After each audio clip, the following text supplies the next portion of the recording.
बहुत सारा सिलेबस है बट 15 मिनट्स में पूरा चैप्टर खत्म करना है तो टेंशन लेने की जरूरत नहीं है। Hi my cute little potatoes, मैं तुम्हारी प्रणीता मैम। आज के लेक्चर में हम 15 मिनट्स में पूरा चैप्टर खत्म कर देंगे। अब हेरिडिटी एंड इवोल्यूशन में हमें पता है हेरिडिटी क्या होता है। जो कैरेक्टर्स होते हैं, जो ट्रेड्स होते हैं, वो पेरेंट से नेक्स्ट जनरेशन में पास ऑन होते हैं, इसको हम बोलते हैं हेरिडिटी। अब हेरिडिटी के अलावा और एक टर्म है भैया जी, हेरिडिटी छोड़ के और एक टर्म है, कौन सी है बच्चा? Central dogma. अब सेंट्रल डोग्मा मतलब क्या? इसमें होती है 3 प्रोसेस, ठीक है, मतलब 2 प्रोसेस, ट्रांसक्रिप्शन, ट्रांसलेशन, ठीक है। अब ये राइबोसोमल मूवमेंट म्यूटेशन में मैं बताऊंगी ये क्या होता है, ठीक है। अब यहाँ पे हमने पढ़ा है कि हमारा जो डीएनए है, ठीक है, कौन बच्चा? डीएनए, ये तो हमारा डबल स्टैंडर्ड है। ये क्या बनाता है? ये बनाता है एमआरएनए। तो इसी प्रोसेस को हम क्या बोलते हैं? इसी प्रोसेस को हम बोलते हैं ट्रांसक्रिप्शन, ठीक है, जहां पे डीएनए से एमआरएनए बना रहा है। डीएनए क्या है? डबल स्टैंडर्ड है। क्या बनता है? आरएनए बनता है, जो कि सिंगल स्टैंडर्ड होता है, ठीक है। फिर जो आरएनए से प्रोटीन बनता है, उस प्रोसेस को हम बोलते हैं ट्रांसलेशन, ठीक है, और इसी प्रोसेस को बोलते हैं हम सेंट्रल डोग्मा, ठीक है, डन। उसके बाद अब म्यूटेशन। What is mutation? जैसे तुम्हारा फोन म्यूट हो जाता है, अगर कोई सडन चेंज होने के कारण तुम्हारे जो डीएनए सीक्वेंस में कुछ चेंज होता है, उसको बोलेंगे हम म्यूटेशन। इसके वजह से एक डिसीज होता है, that is a sickle cell anaemia. उसके बाद अगर हम देखेंगे यहाँ पे मैंने पूरा ओवरव्यू भी दिया है। हेरिडिटी क्या होता है बच्चा? Transfer traits from parent to offspring. किसके वजह से होता है? थ्रू द जीन, ठीक है, and DNA. What is evolution? अब ये जो हेरिडिटी, ग्रेजुअल चेंज, एक कोई ऑर्गेनिज्म में धीरे धीरे चेंज हो रहा है और वो क्या करेगा? वो लीड करता है इवोल्यूशन को। और स्पेसिएशन मतलब क्या? एक नई स्पीसीज फॉर्म होना due to through the natural process और आइसोलेशन के वजह से। तो ये तीनों टर्म्स मैंने बहुत अच्छे से तुम्हें बता दी, इतनी भी अगर लिखोगे तो डन है, ठीक है। अब यहाँ पे ये जो 2 प्रोसेस, ये 1 मार्क के लिए आ सकता है और ये 1 मार्क के लिए आ सकता है। म्यूटेशन के बारे में एग्जाम्पल्स याद रख लेना, इसके वजह से क्या होता है, कौन सा डिसीज आ रहा है, वही उतनी ही चीजें तुम्हें पूछी जाती है, उसके अलावा कुछ नहीं पूछेंगे इस पे। अब मेन चीज है जो हमारी, अब एविडेंस ऑफ इवोल्यूशन, ठीक है। अब एविडेंस ऑफ इवोल्यूशन में कोई भी इवोल्यूशन अगर हो रहा है तो पहले हम देखेंगे एम्ब्रियोलॉजिकली, ठीक है। जब वो एम्ब्रियो था, जब छोटू सा था, तो बहुत सारी जो स्पीसीज थी, ये जब छोटे थे वो सारे सेम थे, ठीक है। फिर जैसे जैसे बड़े हुए उसमें चेंजेस आते गए, ठीक है। अगर हम बात करते हैं एम्ब्रियोलॉजिकली, अर्ली एम्ब्रियोज जो थे वो सिमिलर थे, ठीक है, वो सिमिलर थे, बाद में जाके उनमें चेंज आए हैं। फिर अगर हम बात करेंगे, भैया एम्ब्रियो तो हो गया, छोटा बच्चा तो हो गया, बट फिर बाद में क्या आएगा? जैसा दिख रहा है बाहर से हमें कैसे दिख रहा है, मतलब क्या? मॉर्फोलॉजिकली एविडेंस भी मिले, मतलब कैसे दिखता है बाहर से, एक्सटर्नल अपीयरेंस क्या है उसका, तो मॉर्फोलॉजिकली। जैसे अगर पोजीशन ऑफ आई हो गया, स्ट्रक्चर ऑफ नोस्ट्रिल हो गया, एयर पीना हो गया।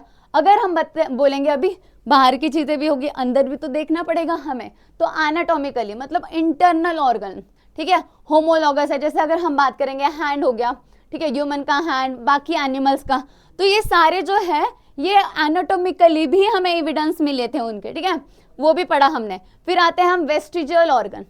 What is vestigial organ? जो हमारे लिए काम के नहीं, डीजनरेटेड, ठीक है, जिनका कोई यूज नहीं है, तो वो भी क्या है? वो भी एविडेंस ऑफ इवोल्यूशन में आता है। अब इसमें आता है क्वेश्चन, ठीक है, इसमें आते हैं बच्चा क्वेश्चन। जैसे अगर अपेंडिक्स हो गया, विजडम टीथ हो गया, इनकी ना डायग्राम दी जाती है, इनकी क्या दी जाती है? डायग्राम दी जाती है, और उसको तुम्हें आइडेंटिफाई करना पड़ता है डायग्राम को। फिर अगर हम देखेंगे पैलेंटोलॉजिकल, इसमें कुछ क्वेश्चन आते नहीं है, बट तुम्हें याद रखना है कि फॉसिल्स और यहाँ पे कार्बन डेटिंग की वजह से हमें पता चलता है कि भाई वो कितने पुराना है, ठीक है। हमें किससे पता चलता है? पैलेंटोलॉजिकल से पता चलता है। और अगर हम कनेक्टिंग लिंक की बात करते हैं, इस पे भी क्वेश्चन आते हैं, तो हमें यहाँ से ये 3 चीजें याद रखनी है। हाँ, एनाटॉमिकली याद रखना है, vestigial organ and connecting link, ये तीनों चीजों पे क्वेश्चन आते हैं। अगर हम बात करेंगे कनेक्टिंग लिंक, अब ये कनेक्टिंग लिंक क्या है? 2 इवोल्यूशनरी जो ये होंगे उनके बीच का, ठीक है, कनेक्ट कर रहा है, मतलब 2 ऑर्गेनिज्म की कैरेक्टरिस्टिक्स उसमें होगी। अगर हम बात करेंगे पेरिपेटस, ये कनेक्टिंग लिंक है एनिलिडा और आर्थ्रोपोडा का। अब अगर हम एनिलिडा और आर्थ्रोपोडा की बात करें, उसकी कुछ ना कुछ कैरेक्टरिस्टिक्स तो होगी। जैसे अगर हम एनिलिडा की बात करेंगे तो सेगमेंटेड बॉडी, आर्थ्रोपोडा की बात करेंगे तो ट्रकियल रेस्पिरेशन, ठीक है, और अगर डक बेल प्लेटापस की बात करेंगे, रेप्टाइल्स और मैमल्स उसका ये है। तो रेप्टाइल क्या करते हैं बच्चा, एग ले करते हैं, ठीक है, ओविपोरस है। और अगर हम बात करेंगे मैमल्स, तो मेमोरी ग्लैंड है, बॉडी पे हेयर है। तो ये दोनों कैरेक्टरिस्टिक्स वो पजेस करते हैं। तो यहाँ पे तो मैं कनेक्टिंग लिंक पूछा जाता है, वो चाहे एमसीक्यूज के लिए हो या क्वेश्चन आंसर राइटिंग में भी कनेक्टिंग लिंक पे सवाल आते हैं। फिर आते हैं लंग फिश। ये तो एक फिश है तो तुम्हें समझ में आ रहा होगा, फिश है और एम्फीबियन है। फिश की कैरेक्टरिस्टिक्स जैसे गिल से रेस्पिरेशन कर रही है, लंग से, तो दोनों की, ठीक है, वो दोनों की कैरेक्टरिस्टिक्स पजेस करती है। तो ऐसे हमारे हो गए कि कहाँ से उसके कनेक्टिंग लिंक है, दो एनिमल्स की कैरेक्टरिस्टिक एक इंसान में है, एक एनिमल में है, ये बोल सकते हैं हम। उसके बाद अगर हम देखते हैं लास्ट कनेक्टिंग लिंक के बारे में मैंने और अच्छे से बता दिया है, तुम इसका स्क्रीनशॉट ले लो। अगर प्लेटापस है तो ये एक रेप्टाइल के फीचर है, मैमलिन के फीचर है। लंग फिश है तो इसके फिश के फीचर है, एम्फीबिया के फीचर है।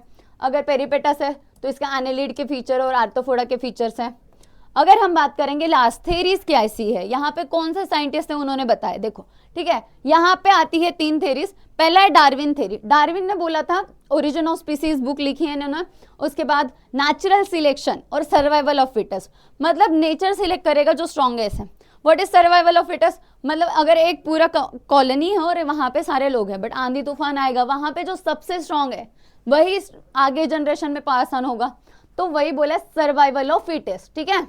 उसके बाद अगर हम लामार्क की बात करेंगे, लामार्किज्म, लामार्क ने बोला था भैया जी यूज और डिसयूज ऑफ ऑर्गन, जैसे उसकी गर्दन, जैसे अगर वो गिल लीव्स है यहाँ पे वो अपनी गर्दन बढ़ा रहे, तो उसका ये था इनहेरिटेंस एक्वायर्ड कैरेक्टर जो आगे जाएगा।